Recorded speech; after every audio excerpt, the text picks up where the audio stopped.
بسم الله الرحمن الرحيم. السلام عليكم ورحمة الله وبركاته. النهاردة هنعمل أكلة جميلة جدا، أكلة ممتازة. هنعمل أكلة كلنا بنحبها، وهي أكلة من الذبيحة يا جماعة. كل الحاجات اللي احنا بنحبها، الحلويات كلها والنفوذ، كل الحاجات. وهنعمل كمان كوارع. هنعمل أكلة جميلة جدا.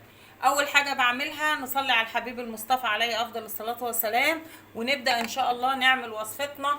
اول حاجه طبعا بولع على ميه في حله، وببدا انضف الحاجه بتاعتي واديها غلوه في النار قيمه ربع ساعه كده، واطفي عليها وارجع اصفيها واغسلها زي ما انتم شفتوا كده. وهتكون النتيجه معايا بالشكل ده اهي. انا دي اخدت سلقه يا جماعه اولانيه، يعني انا اديتها صدمه في الميه ربع ساعه بس عشان تنزل اي حاجه فيها وتفضل معايا اللحمه كويسه ونضيفه. بعد كده هجيب تاني الحله تاني وابدا ان انا اغسلها من اول وجديد، واحط ميه واحط بصل وبهارات زي ما انتم شايفين وببدا ان انا اسيبها لما تغلي خالص، وابدا اسقط حاجتي فيها اهي. الحاجات اهي هسقطها كلها في الحله واحده واحده كده. هسقط الكوارع الاول، وبعد كده هسقط اللحمه والقطع اللي هي لحمه الراس والحاجات بتاعتنا كلها اللي احنا بنحبها. في ناس كتير بتحب الاكله دي طبعا. ممتازه جدا وجميله. الكوارع زي ما انتم شايفين انا غسلاها وكويسه جدا ان شاء الله. معلش اتلسعت اهي. بحطها بقى في الميه واسيبها لما تغلي كويس وتتسلق كويس السلقه المظبوطه، واغطي عليها يا جماعه. واي ريم هي مش هتلاقي فيها، لان الريم كله طلع في الغليه الاولانيه. هي دلوقتي هتاخد غلوه كويسه وهتديني شوربه ممتازه جدا. عايزه تحطي بقى انت في الشوربه، طبعا انا حاطه مستكه وورق لوري وحبهان وفلفل اسمر، كل توابلي. التوابل بتاعتي كلها كامله. الاكله دي يا جماعه ممتازه جدا، ان شاء الله تعجبكم. هسيبها بقى لما تغلي خالص وتبقى كويسه جدا، وهبدا بقى اعمل الدقه اللي هحطها في الطواجن، لان طاجن الكوارع يا جماعه لازم يكون فيه دقه. اول حاجه بدق الفلفل مع الثوم، افرمهم كويس في الكبه بتاعتي او ادقهم على ايدي عادي مفيش مشكله. المهم ان انت تجهزي الثوم بتاعك. وبجهز البصل المفروم. بصل مفروم ناعم جدا يا جماعه، يعني انا نعمته لاقصى حد في الكبه زي ما انتوا هتشوفوا دلوقتي. لازم يكون ناعم اهو. بصوا انا منعماه ازاي، يعني خالص ما فيهوش اي. بصوا ناعم جدا. هبدا انزل بيه هو الاول، البصل الاول كده زي ما انتوا شايفين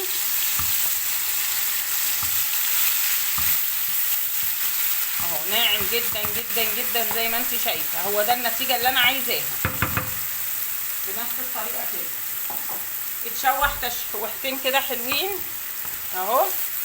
واكون مجهزه عصير الطماطم طبعا والثوم المفروم. اول ما يتشوح التشويحه المظبوطه هنزل عليه الثوم والفلفل الاخضر. دي يا جماعه عشان هحطها في الطواجن على الكوارع بتاعتي الصينيه. شايفين اهي. ادي الثوم اهو مع الفلفل الاخضر، وهبدا ان انا اشوحهم التشويحه كويسه لما طبعا الريحه طالعه من غير اي حاجه. مش عايزه اقول لكم يعني الماده الدهنيه اللي انا حطيت فيها. عايزه تحطي قطع من دهون لحمه عادي، عايزه تحطيها بالزبده، بزيت ذره، زيت عادي، اي حاجه المتوفر عندك والمتاح. المهم ماده دهنيه وبس. بس طبعا لو عملتيها بالدهنه بتكون احلى واروع يعني اهو. هشوحها كويس جدا زي ما انت شايفه كده، وهنزل عليها بعصير الطماطم بعد ما تتشوح كويس وتديني اللون الذهبي الخفيف. دي يا جماعه عشان الكوارع بتاعتي، دي الدقه بتاعت الكوارع، وفي نفس الوقت هتاخدي منها وتحطي كمان على الفته. لو انت عندك، لو انت هتعملي طبق فته جنب الاكل، صينيه فته يعني، هناخد منها برضه. التجزيعه دي هتخدمك في الاثنين. بس صينيه الفته هنزود لها طشه توم وخل. انا عايزه اقول لك ان الريحه طالعه مش قادره اوصفلك. وطبعا اللحمه اما تخلص الكوارع وتتسلق وكده، هبدا ان انا احطها في طاجن وانزل عليها بالصوص بتاعي اللي هو اللي انا بعمله دلوقتي ده. هيبقى ممتاز جدا وهيديكي طعم خرافه خرافه. جربي بقى الكوارع بالطريقه بتاعتنا ولحمه الراس، هتنبسطي جدا وهتنبهري بالنتيجه دي ان شاء الله. الريحه يا جماعه قلب البيت كله من اول مره. اهم حاجه بقى الصدمه الاولانيه بتاعه الكوارع دي، عشان بتشيل منها الزفاره وبتشيل من لحمه الراس اي ريم واي حاجه، وبتطهر ال الحاجات بتاعتك، اللحوم بتاعتك بالذات اللحوم دي. اي مثلا لو انت عامله لسان، لو انت عامله اي حاجه بتقطعيها وبتحطيها معاها بتتسلق كويس، وبعد كده اما بتطلع بتحطيها في الطاجن وتنزلي عليها بقى بالدقه اللي احنا بنعملها دي، تديكي طعم خرافه. وتدخليها الفرن بقى تتظبط كده في الفرن مع بعضها، وبعدين بقى تقدميها مع فته، الفته والصلصه ودقه الثوم، بتبقى ممتازه جدا. طبعا الفته بتاعتنا بنحط لها يا اما رقاق يا اما عيش متحمص، بنقطع العيش ونحمصه كده في الفرن تحميصه حلوه، ونحطه الاول وبعد كده عليه الرز والشوربه، وننزل بقى بطشه الفته المشهوره والمعروفه بتاعتنا. عايزه اقول لك ان الريحه بتاعت الدقه بتاعت الكوارع دي فظيعه يعني. ان شاء الله هتنبسط جدا من الفيديو بتاعنا النهارده. ويا ريت بقى لو انتم من اكيله الكوارع وبتحبوا الكوارع ولحمه الراس والمذبح والكلام ده كله، يلا بقى انزلوا لي بلايك وانزلوا لي بالكومنتات الجميله. الناس اللي بتحب الكوارع يا جماعه، طبعا انا عاملاها رغبه على الناس اللي في البيت، هم اللي طالبينها، لان زي ما انتم عارفين انا مش بحب الكوارع صراحه يعني، مش بحبها يعني، فانا بعملها رغبه اللي موجودين في البيت. هم طالبين النهارده الجمعه وقالوا لنا اعمل لنا اكله كوارع جامده كده، عايزين نشرب شوربه كوارع وناكل فته بالخل والثوم. قلت لهم تمام هنعمل، حاضر، احلى كوارع هتشوفوها واحلى صينيه فته من عينينا، حاضر.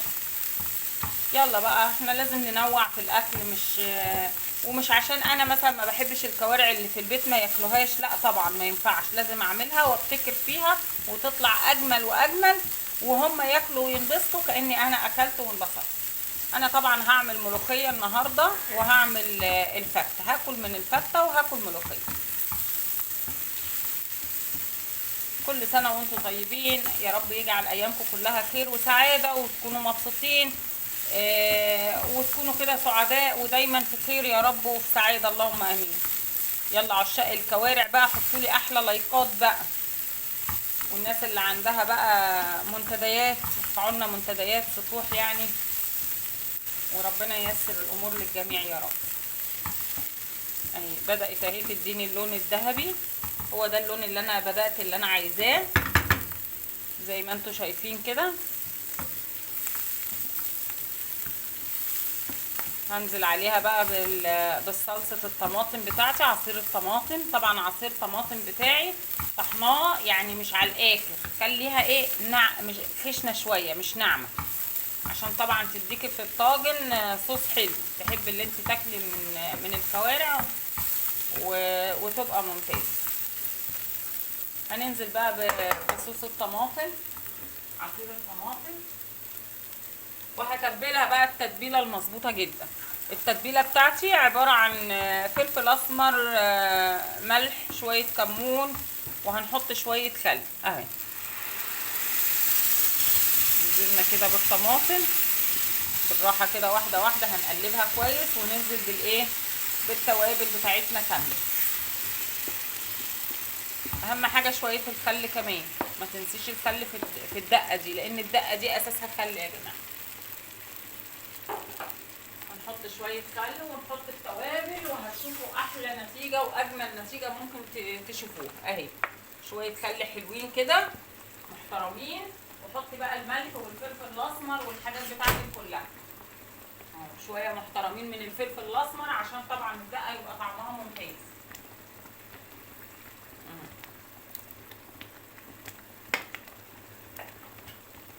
وشويه الملح بتوعنا، ونسيبها بقى تغلي الجلوه المظبوطه، تكون الكوارع استوت ولحمه الراس استوت، وهنبدا بقى اللي احنا نحرك كده ونسيبها لما تتسبك خالص، تكون حاجتنا استوت، وهنرجع بقى نجمع كله في الطاجن وندخلها الفرن ونعمل الرز ونعمل الملوخيه، وان شاء الله تعجبكم وصفه النهارده وتنبهروا بيها وبجمالها. دلوقتي عملت طشه الملوخيه اهي، هنزل بقى بيها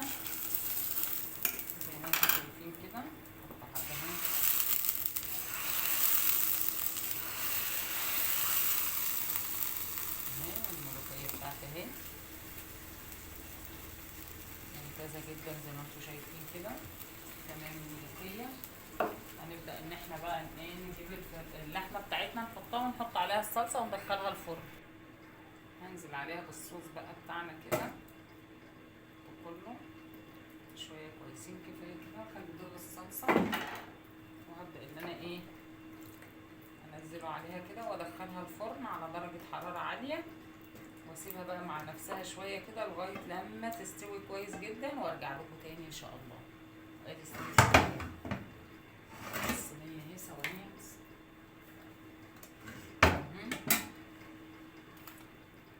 الصينيه اهي ممتازه جدا زي ما انتم شايفين. دي صينيه الكوارع والحلويات ولحمه الراس كله مع بعض اهي زي ما انتم شايفين. هندخلها الفرن بقى وكده يبقى استوى. وهنعمل صينيه الفته وان شاء الله هو ده غدانا النهارده.